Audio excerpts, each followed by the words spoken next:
Eu quero ler a palavra de Deus em Apocalipse, no capítulo 8.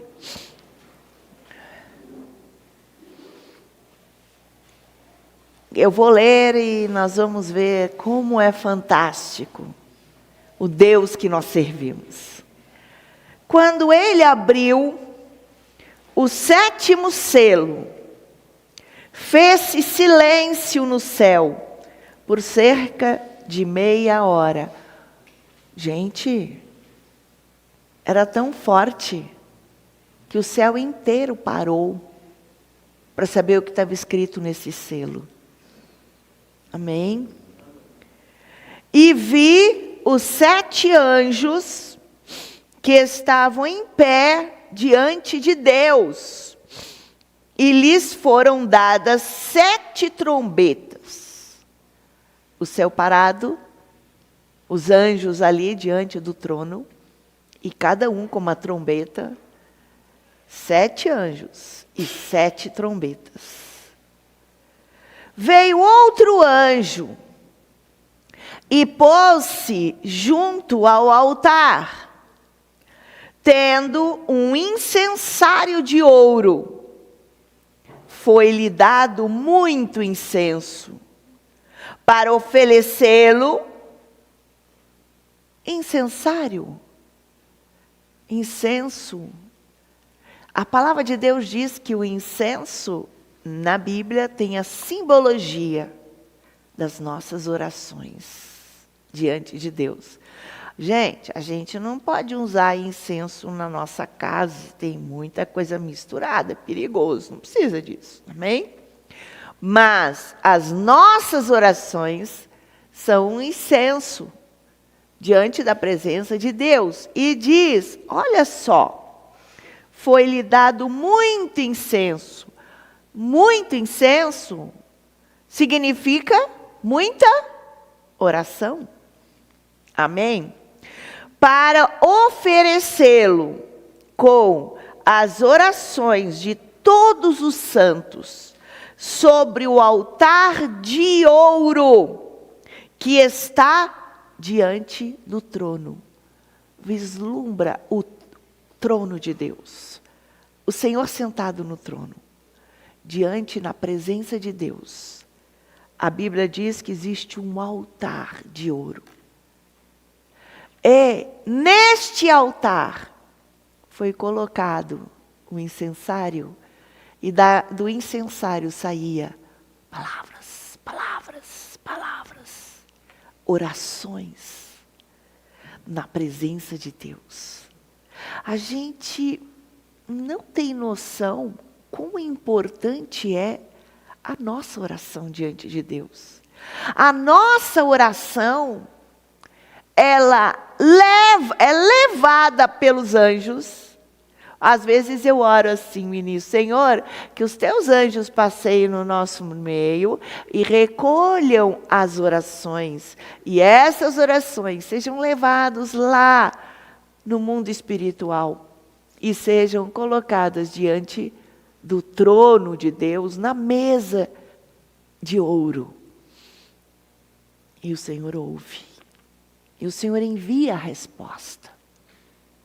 Se a oração que nós fizemos chegar lá, o Senhor vai responder. Mas tem muitas orações que nós fazemos que não chegam na presença de Deus. Porque a oração que chega na presença de Deus é a oração que vem do fundo do coração. Se você está fazendo uma oração com uma intenção impura, amém? Às vezes, gente, nós fazemos orações segundo a nossa alma, segundo o nosso prazer, segundo a nossa vontade. Nós desejamos algo e nós colocamos diante de Deus e nós achamos que nós vamos manipular Deus. Tem pessoas que não só oração, tem pessoas que são capazes até jejuar. Jejua, jejua, jejua, jejua. Ora, ora, ora. Clama, clama, clama. E não recebe nada. Mas, Senhor, eu fiz uma oração, eu fiz o jejum, eu coloquei isso diante do teu altar. Como que eu não tenho resposta? Existem algumas coisas que são importantes para mim receber a resposta de Deus. A primeira coisa, todas as vezes que nós falamos com Deus, nós temos que ligar a nossa oração ao trono de Deus. Quem é o mediador entre os homens e Deus? Jesus Cristo. Então, cada oração que eu faço, eu preciso de falar em nome de Jesus Cristo. Amém. Não existe como eu fazer oração a Deus e não mencionar o mediador. Porque só tem condições de eu chegar na presença de Deus se eu orar em nome de Jesus.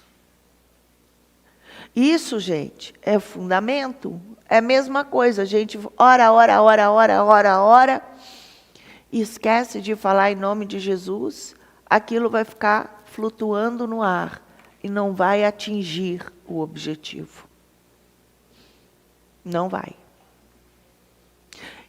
Então, a nossa oração, ela precisa ser em nome de Jesus. Outra coisa, o que faz a minha oração chegar na presença de Deus? A minha oração precisa ser segundo a vontade de Deus. Amém? Um exemplo meio absurdo, mas um rapaz é casado com uma mulher, tá? E eu sou uma mulher, e eu me apaixono por aquele rapaz. E eu chego diante de Deus, e eu falo: Pai, eu quero casar com aquele rapaz. Ele é o sonho, é o meu sonho. O meu sonho é casar com ele. E eu choro, eu jejuo, eu estribucho, faço de tudo. Deus, o Senhor tem que ouvir a minha oração. Eu quero me casar com ele. O Senhor não sabe que eu o amo intensamente? Eu pergunto, Deus vai responder essa oração?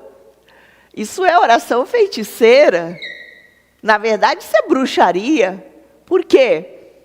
Eu estou pedindo para que Deus faça o casal se separar, para que ele venha até mim e deseje ficar comigo. Eu não posso fazer uma oração que é contrária à vontade de Deus. Deus não vai me ouvir. Então, eu falei até agora duas coisas, para que eu possa receber a resposta de Deus. Em nome de Jesus, e fazer a oração segundo a vontade de Deus. Olha, a Bíblia diz, por exemplo, falando de casamento, a Bíblia diz que nós não podemos casar com incrédulo. É ou não é? A Bíblia diz, não fará aliança com alguém que não conhece a Deus. Por quê? Isso te será um laço. Amém? Isso te será um laço. Então, gente, às vezes nós estamos andando contrário à palavra de Deus e nós estamos fazendo algo segundo a nossa própria vontade, a nossa carne, e nós achamos que estamos certos. Mas a Bíblia, em 2 Coríntios, no capítulo 6, fala claramente sobre isso. 2 Coríntios, capítulo 6, versículo 11, diz assim: não vos prendais há um jugo desigual com os infiéis? Pois que sociedade tem a justiça com a injustiça?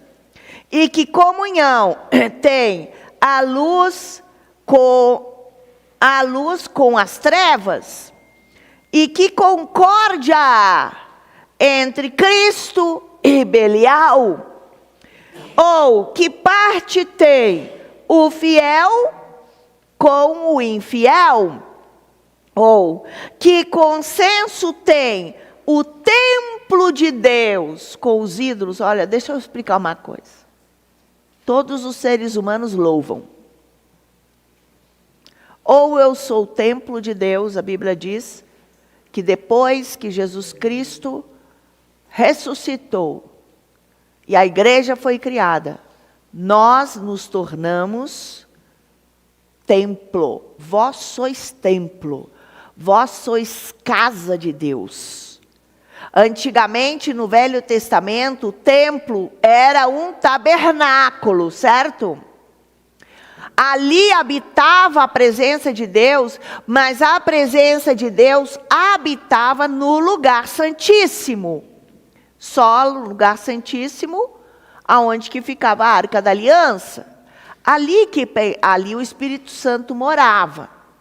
Mas quando nós nos convertemos, nós nos tornamos templo de Deus. Nós somos casa agora. A casa de Deus somos nós. Aonde que o Espírito Santo mora hoje?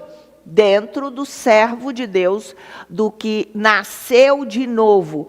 Agora, eu quero, olha só, que concórdia há entre Cristo e Belial, que parte o fiel com o infiel, ou que consenso tem o templo de Deus? Você é templo de Deus. Todas as pessoas, presta atenção, todas as pessoas que não nasceram de novo, todas as pessoas que não tiveram uma experiência pessoal com Deus, de conversão, se tornam ídolos. Não sou eu que estou falando. Amém? Pois vós sois santuário de Deus, vivente. Como Deus disse, nele habitarei. Aonde que Deus vai habitar? Em você, em nós. E entre eles andarei. Eu serei o seu Deus, e eles serão o meu povo. Pelo que saí do meio deles, apartai-vos, diz o Senhor. Não toqueis nada imundo, e eu vos receberei.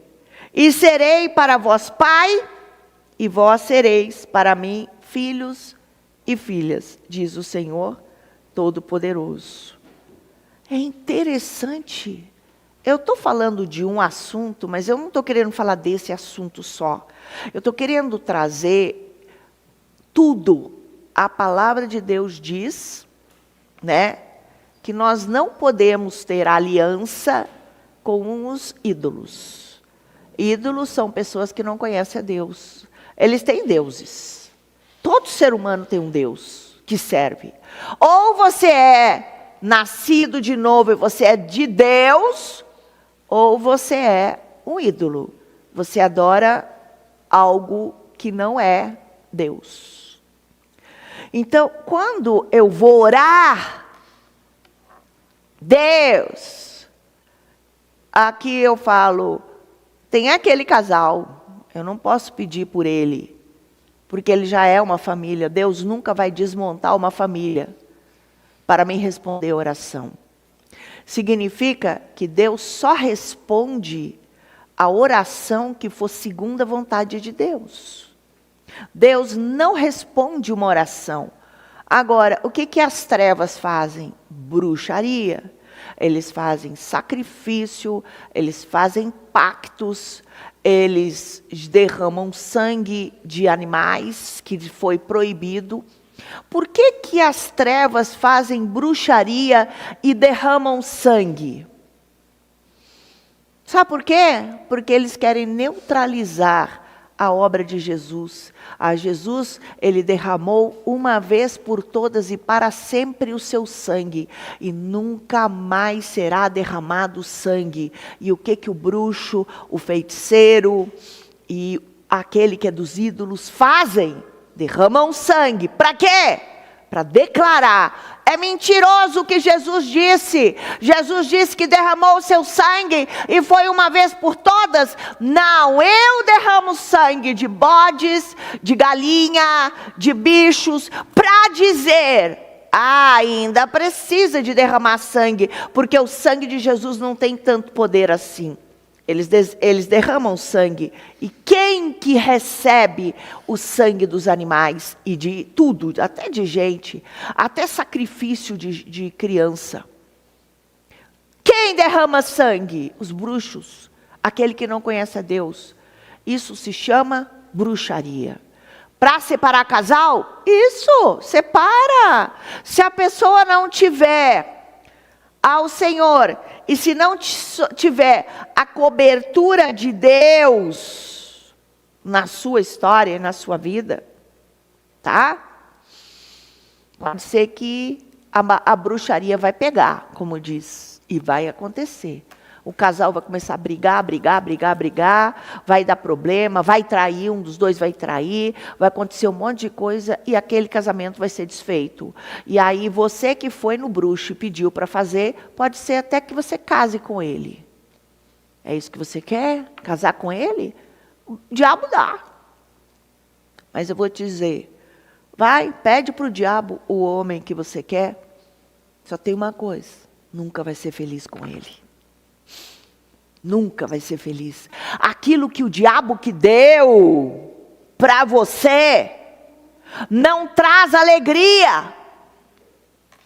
Nós que somos de Deus temos que ir diante de Deus e falar: Senhor, perdoa-me porque eu fiz aquilo, tá? E hoje você se casou. Ah, eu me casei. E eu estou casada porque eu quis fazer a bruxaria. E eu estou casada com aquele cara. Ah, é? Aham. Tem que se arrepender, ir diante de Deus e pedir: Senhor, eu pequei contra os céus e contra ti. Olha, nós temos que saber que às vezes nós manipulamos as coisas para que as coisas aconteçam do jeito que nós queremos. Nós deixamos de seguir a verdade da palavra de Deus e criamos a nossa própria verdade, a nossa própria lei.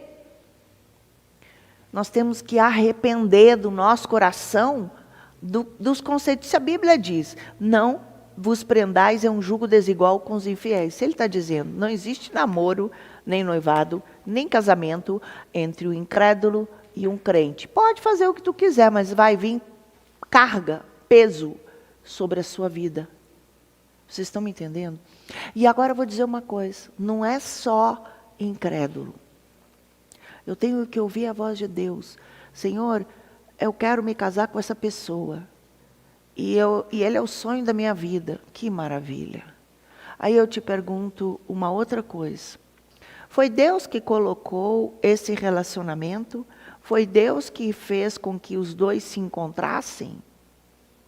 É plano de Deus esse casamento? Ah, mas ele é crente, eu sou crente também. Ele busca a Deus. Não necessariamente é plano de Deus. Mesmo que os dois conhecem a Jesus. Quero dizer, você quer ouvir a voz de Deus e o que Deus tem?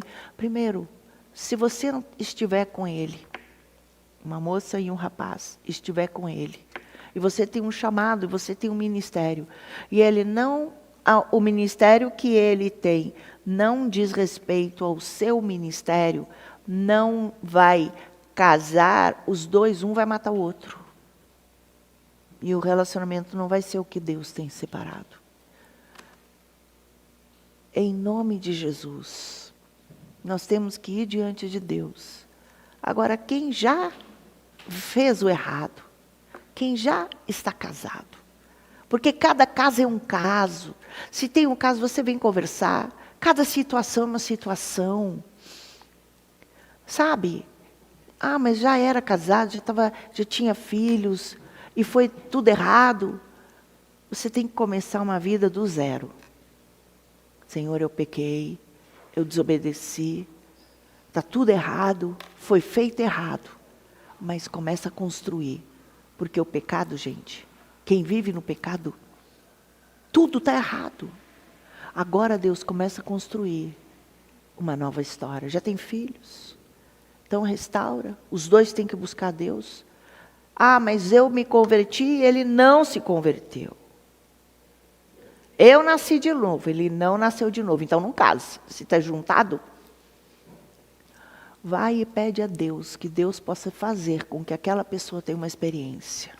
Enquanto ela não tiver uma experiência, não casa. Porque senão você está desobedecendo a Deus. Casar com o incrédulo é pecado. Ah, mas eu já estou juntado. Não está juntado, tu está em pecado.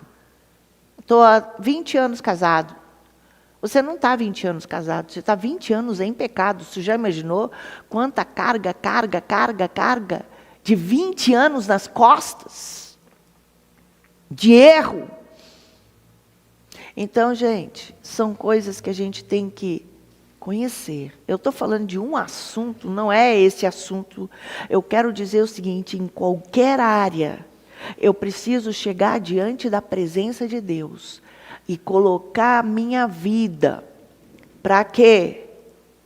Para viver uma vida de paz e de bênção. Senão, vai ter tormenta de vários lados.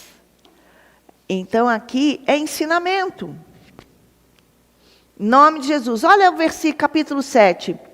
Ora, amados, visto que temos tais promessas, purifiquemos de toda impureza, tanto da carne como do espírito, aperfeiçoando a nossa santificação no temor de Deus. A igreja evangélica, às vezes não tem revelação, e diz que quando nós convertemos, a carne precisa ser santificada e a alma precisa de ser curada, para que eu possa andar na vontade de Deus. Mas muitos dizem, mas o meu espírito está pronto. Mas o meu espírito está pronto. Aqui nós temos um princípio, ensinamento bíblico, que muita igreja diz que o espírito está pronto. Converteu, acabou, seu espírito está pronto. Aqui nós temos o entendimento. Purifiquemos de toda impureza, tanto da carne, como do espírito. Então o espírito está pronto? O espírito está pronto ali para aceitar Jesus. Mas o espírito, depois que a gente se converte, pode estar contaminado. A alma pode estar contaminada. Eu já disse, às vezes a pessoa veio do mundo com um monte de valores e de conceitos, e chega aqui e vai diante de Deus e clama as coisas que ela cria e que ela acreditava antes de Cristo. Então, precisa de mudar os nossos princípios, os nossos valores, entender as Escrituras, para que eu possa clamar segundo o plano e o propósito de Deus, senão eu não vou ser respondido. Muita gente não recebe resposta. Não recebe resposta. Por quê? Porque não quer obedecer. Quer fazer a sua vontade. Então a gente tem que chegar diante de Deus, entregar os nossos sonhos, entregar os nossos ideais, a nossa vida, para que a gente possa cumprir com a vontade de Deus. Amém? Então agora vamos compreender uma coisa. Precisamos de santificar cada área da nossa vida. Gente, é impossível você viver uma vida cristã sem estar numa igreja local. Hoje em dia é muito fácil na internet. Você pode ver 30 pastores, pregadores de todos os tipos. Eu vou ficar vendo pela televisão, mas você não será tratado Não. Você não será curado. Você não será ensinado naquilo que a palavra de Deus diz. Sem igreja local, eu não estou obedecendo a Deus, porque foi Jesus Cristo que criou a igreja local e falou quando descer o Espírito Santo, ele estaria ali. Aí ele criou a igreja pela descida do Espírito Santo. Sem igreja local, pode ver um pregador, mas você tem que medir as palavras de todos os pregadores que você ouvir, segundo as Escrituras.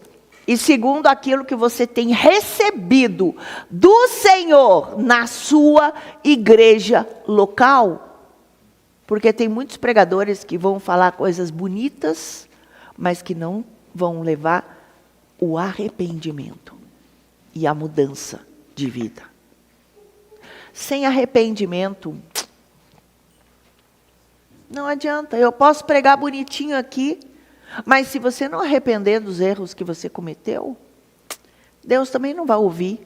Sem arrependimento, Deus não vai ouvir as minhas orações.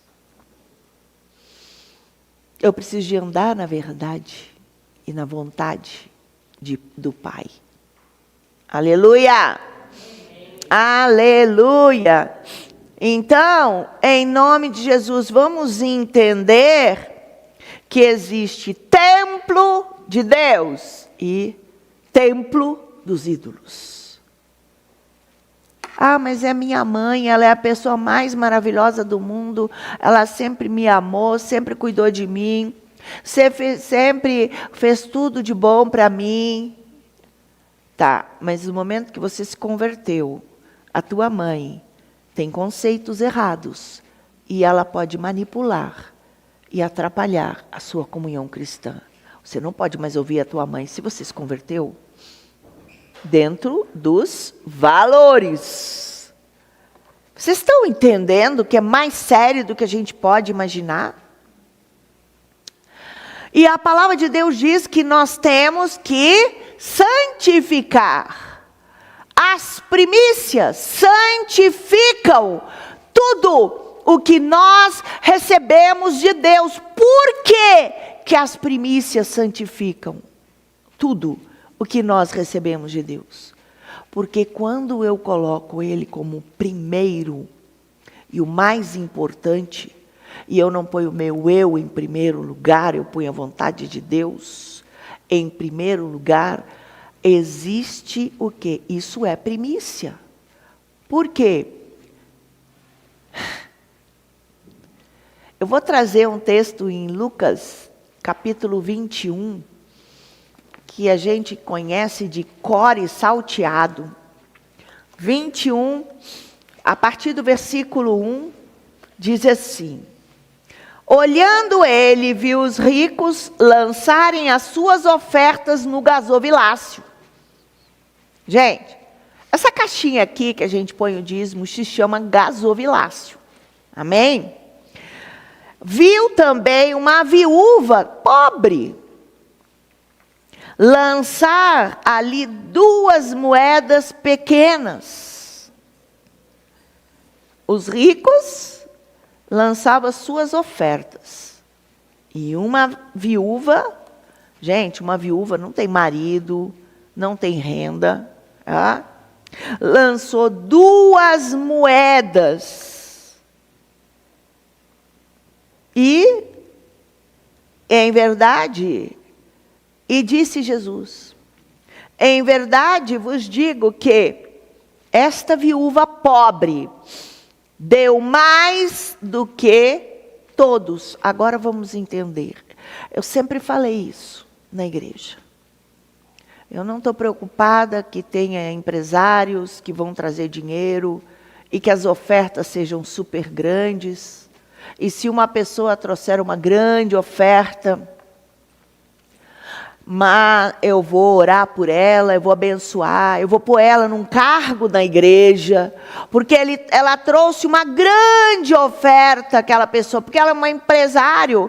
Então, gente, para ela trazer R$1 milhão, gente, aquela, quanto dinheiro para a igreja vai ser tão bom. Eu só quero dizer, mas se esse R$1 milhão não é o dízimo dessa pessoa, é uma oferta que ele trouxe, mas se ele fosse dar dízimo, seria 3 milhões. Esse dinheiro não vale. Deus não olha pela quantidade do dinheiro, mas pela fidelidade que eu dou dentro do que eu recebo. Que tem gente, eu vou dar uma oferta grande, o meu dízimo esse mês vai ser altíssimo. Mas espera aí, se você ganha para dar 3 milhões de reais, e você não der 3 milhões de reais, e você der R$1 milhão, você está roubando a Deus, diz o Senhor. Você tem que dar segundo o que você recebe. Isso é a palavra de Deus que diz. Agora, essa mulher aqui deu 2 moedinhas. Ela era bem pobre. E o Senhor disse que ela deu mais do que os ricos.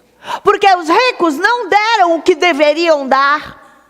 Os ricos deram uma oferta que para eles não fazia diferença na vida dele. E diz, todos estes deram como oferta daquilo que lhes sobrava. Mas esta, da sua pobreza, deu todo o sustento que tinha. Tem gente que eu vou dar um pouco da minha oferta, só um pouco. Eu vou dizer, porque é muito, imagina. Alguém disse assim, mas Deus, eu vou ter que dar todo esse dinheiro de oferta? Diz, mas eu ganho muito dinheiro. Se Deus te deu um salário alto, você tem que dar dentro do que você recebeu. E você não tem que pensar, gente, eu vou dar R$1 milhão para a igreja, que absurdo. Isso não se faz. Se você ganha um valor para dar R$1 milhão,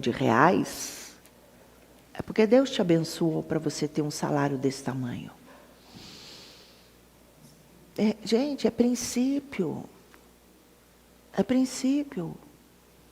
É ensino, porque a palavra de Deus diz que quando somos fiéis, de verdade, segundo o coração, segundo a fidelidade, nós seremos abençoados. Você viu o exemplo que a pastora Karen deu hoje? Ela falou que ela pegou e recebeu um valor que ela tinha, e ela sentiu, Deus tocou no coração que ela tinha que dar tudo. Mas, gente, ela fez como a viúva pobre. Ela deu tudo o que ela tinha. E ficou confiando no Senhor, que Deus ia suprir as outras coisas. E Deus deu um salário que ela não esperava. Se ela só tinha trabalhado 3 dias, ela mereceria o dinheiro de 3 dias. Mas Deus, Ele faz milagres. Então, se eu entender esse princípio da fidelidade e da obediência, eu seria abençoado, gente. O meu dinheiro multiplica. Agora, pode ser que não. Se eu estou cheio de dívidas e eu ganho um salário, não, primeiro eu pago as minhas dívidas. Quando eu terminar de pagar a dívida, eu começo a dar o meu dízimo. Você vai entrar num mato sem cachorro, como diz ditado popular. Você não está dando dízimo, a sua vida vai ficar enrolada. Porque você não vai conseguir pagar de qualquer jeito as suas dívidas.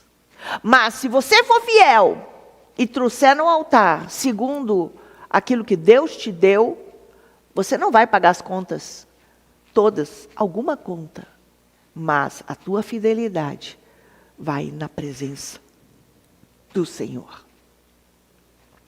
E a tua fidelidade fará com que milagres comecem a acontecer na sua vida e você será abençoado.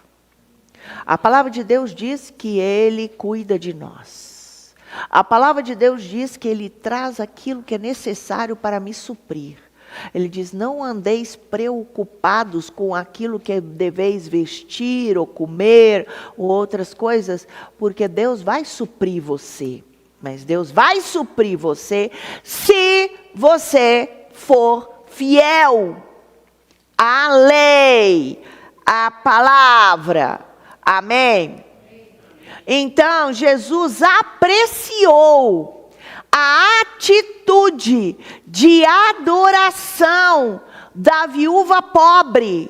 Ela não ofertou do que lhe sobrava. Ela ofertou do que ela recebeu e deu o melhor para Deus. Muitas pessoas têm dificuldade de dar o dízimo.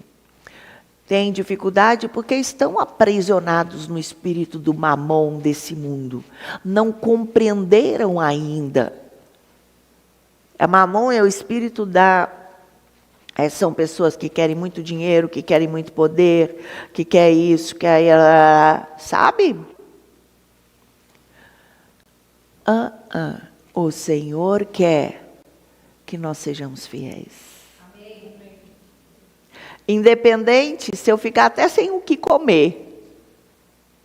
Como eu já disse, na minha adolescência, o meu pai me dava o dinheiro para o lanche todos os dias.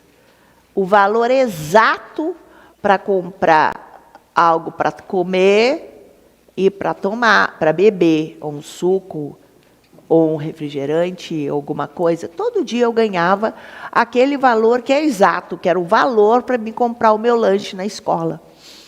E eu sabia que eu tinha que dar o dízimo, mas eu não ganhava outra coisa, eu só ganhava aquele dinheiro. Aí eu coloquei diante de Deus e eu tomei uma decisão. Senhor, então o que eu vou fazer? Uma vez por semana, eu vou dar o que o meu pai dá, todo o dinheiro. Para Deus, vai ser o meu dízimo. Na verdade, o dízimo que seria um pouquinho menos do que aquele valor que eu recebia. Mas eu resolvi dar o dinheiro inteiro de um dia. E um dia na semana eu ficava sem comer. Ué, qual o problema? Será que vai acontecer alguma coisa? Um dia na semana eu não comia. Os outros eu ia para a escola, eu não comia. Porque, gente, o que Deus quer é fidelidade. Era um dia de jejum forçado. Mas eu fazia com todo o meu coração. Eu sabia que eu estava dando. E um dia eu estava na casa do pastor Glaicon. Eu, meu irmão, estávamos algumas pessoas. Estava o presidente da mocidade, que hoje ele é bispo Ciro Otávio. Ele era o líder da mocidade. E nós estávamos numa reunião, porque nós tínhamos sido separados, 20 jovens que tinham sido separados para fazer o projeto Rocha da igreja. E aí, nós sentados ali, e eu não sei se foi meu irmão, mas eu acho que foi eu que falei. Eu disse, e ele falou sobre a importância do dízimo. Aí eu disse assim... mas o meu pai e a minha mãe não conhecem a Jesus e eles não dão dízimo. Como que a gente faz? Eu e o Marco Antônio damos o dízimo, mas a minha mãe e meu pai não dão dízimo da minha casa. E aí, como que eu vou fazer?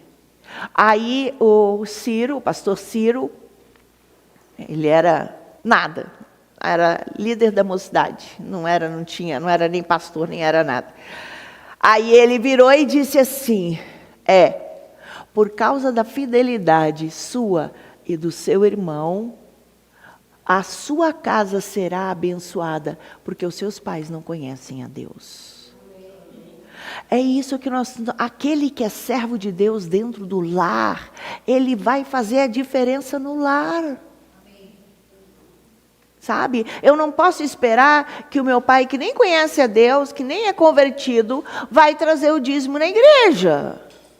Eu não posso esperar que a minha mãe vai trazer o dízimo. Mas eu vou dar, porque eu sou a pessoa dentro do meu lar que trago a presença de Deus para aquela casa. casa. Sou eu que busco a Deus. Então seja fiel. Deus vai honrar a tua fidelidade. E você vai mudar a história da tua casa através da tua fidelidade. Deus nos desafia a testá-lo ao trazer as primícias para a sua casa. Então, nós estamos dizendo, traga a sua primícia. Ele declarou, ele prometeu abrir as janelas dos céus e derramar bênção sem medida sobre aqueles que confiam nele. Oferecer as primícias não é apenas um ato comum de obediência, mas também uma demonstração sua que você confia na fidelidade de Deus em cumprir as suas promessas. Quando eu tomo uma decisão de ser fiel, eu entrego diante da presença de Deus o meu dízimo, a minha oferta e as minhas primícias, eu estou falando para Deus. Deus, eu confio que tu é dono do ouro e da prata. Deus, eu confio que você vai cuidar de mim. Eu confio que você vai resolver a minha história. Tem gente que roda em círculos a vida inteira, que nunca sai daquela situação, porque nunca tomou uma decisão de confiar de verdade no Senhor. Não espera que Deus vai te honrar. Não espera que Deus vai te abençoar. Você vai encontrar empregos que te atrapalham, você vai encontrar lugares que te oprimem, situações difíceis, porque Satanás tem autoridade. A única forma de haver proteção de Deus sobre a vida do servo de Deus é através da fidelidade, dos dízimos, das ofertas e das primícias. Quando tu ganhar um salário, eu vi uma pessoa que ficou um tempão sem trabalhar, e ela estava cheia de dívidas, e depois da oração do líder daquele ministério, ele orou por ela, e ela clamou a Deus e pediu, Deus, abre uma porta, eu preciso de um emprego. E ela abriu uma porta, e ela estava chegando no final do mês, ganhou o salário. Ele falou, Senhor, este é o meu primeiro salário, Senhor, depois de tantas coisas, eu entrego a Ti, Senhor, eu vou separar o dízimo, eu vou dar ao Senhor. E o Senhor falou no coração dela, eu não quero o dízimo.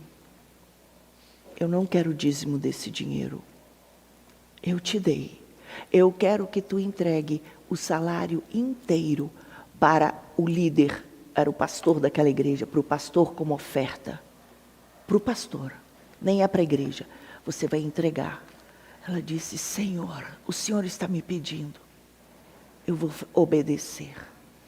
Ela veio e entregou o dinheiro inteiro diante de toda a igreja. Ele disse, Deus me deu esse emprego, esse é o meu primeiro salário, eu dou a minha primícia para o líder dessa igreja. Falou diante de toda a igreja. Sabe o que Deus fez? Logo na segunda vez o dinheiro multiplicou, ela ganhou mais, muito mais do que aquilo que ela ganhou a primeira vez. E Deus começou a honrar. Você já estava endividado mesmo? Sabe como que você vai mudar a tua história? Quando você declarar, Deus, eu confio em Ti. Eu falei dessa história aqui do casamento, etc. Você quer se casar? Tem gente que quer casar e não casou ainda. Então eu vou fazer uma oração diferente hoje. Você quer se casar? Tantas pessoas estão esperando o marido. Uau! Ou uma esposa. Uau! Eu quero dizer, não vai no mundo buscar. Tinha uma senhora que vinha na igreja. E ela frequentava a igreja. Mas ela nunca tinha nascido de novo, não vi nunca fruto nela que ela nasceu de novo. Mas ela saía daqui e ela ia para a boate. E lá ela encontrava alguém, e logo quando ela vinha aqui, ela trazia o cara aqui, conseguia trazer para a igreja. E disse, esse aqui é o meu namorado. E aí ele já veio marmorar com ela, na casa dela. Deus me deu esse homem, eu quero me casar com ele. Amém, vou fazer oração e tudo. Cheguei a batizar gente que, porque trouxe, amém, amém. Sabe o que deu? Virou alcoólatra, roubou tudo que tinha essa pessoa, tudo. E ela ficou na miséria. E sabe o que deu? Não chegou no plano. Por quê? Aonde que ela foi buscar o marido para ela? Aonde? Dentro de uma boate? Você acha que em uma boate você vai encontrar o teu marido? Uma pessoa que vive no mundo? Você vai encontrar? Você vai encontrar alguém que vai te roubar. E ela veio umas 3 vezes, cada hora com um homem diferente. E aí quando ela estava muito mal, o apóstolo Geis tinha que correr na casa dela. Aí eu orava com ela, sentia, agora estou bem, mas nunca se arrependeu de nada. Aí depois eu falei assim, não, eu já fui 3 vezes. A situação, 3 anos, já tinha ido muitas vezes, mas agora você vem para a igreja e vai buscar Deus aqui. Porque se eu for lá, você vai te acalmar. Tem gente que quer só acalmar um pouquinho, mas não quer se arrepender. E acalma mesmo, se a gente orar por alguém que está ruim, acalma mesmo, fica bem. Mas não é isso não, Deus quer que eu me arrependa e mude a minha vida. Então eu falei sobre casamento. A gente tem várias pessoas que gostariam de casar, amém? E tem pessoas que são de 7, de 10, de 30, de 50, de 60, que querem casar. Por que Deus não pode dar um marido? Não importa a idade. Então, eu quero fazer uma oração hoje. Eu quero fazer uma oração. Todas as pessoas que são solteiras, que não se casaram e que gostariam de formar uma família. Eu quero te dizer uma coisa. Quem dá o teu esposo é Deus. E não tem que sair correndo na rua para encontrar, porque Deus traz para você. Milagres é que acontece com você. Você fala, nem acreditava, olha como que aconteceu uma situação como essa. Sabe? Então, vamos ficar em pé e vamos orar. Vamos colocar diante de Deus. Vamos colocar a nossa primícia diante de Deus. A minha primícia é a fidelidade, é a obediência ao Senhor. Amém? Vamos nos comprometer a oferecer as nossas primícias ao Senhor. Eu quero dizer uma coisa. As primícias não se limitam apenas aos aspectos materiais de trabalho, etc. Mas também Deus deseja a nossa fidelidade, a obediência, ao nosso tempo. Eu preciso dar primícia para Deus no tempo que eu tenho. Por que eu não posso dar um tempo a mais do que eu sempre dava nesse mês? E também a minha primícia é dar os meus talentos, meus dons. Eu posso fazer uma oferta de primícias de uma coisa que eu nunca fiz. Eu senti no meu coração que eu tenho que limpar o banheiro durante alguns dias. Eu quero varrer a igreja. O Senhor tocou no meu coração que eu devo mexer na mídia, que eu devo fazer alguma coisa. É primícia. Quando você faz uma oferta especial, você fala, é minha primícia ao Senhor. Amém? Então, o que eu quero fazer? Aqueles que não se casaram, que são solteiros, e que ainda, pode ser agora, mas nós vamos orar. Eu quero que você levante a sua mão, e nós vamos orar. porque Deus é Deus, Ele ouve nossa oração. O que Ele falou? Que o Senhor está ali diante do altar. Levanta as mãos e nós vamos orar. Quem não é casado, quem está solteiro. Amém? Depois a gente ora por todos. Agora, em nome de Jesus, levanta a mão e nós vamos orar contigo. Fala assim: Deus Pai, eu agora coloco a minha vida diante da tua presença. Eu desejo te seguir, te obedecer. Pai, eu estou entregando o meu sonho.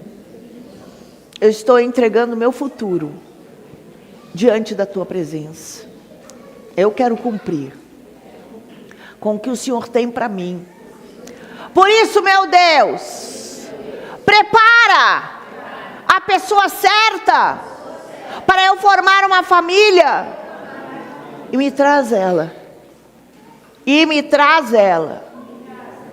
Para que eu a conheça. E eu possa estabelecer um lar, segundo o plano, segundo o propósito do Senhor na minha vida. Em nome de Jesus.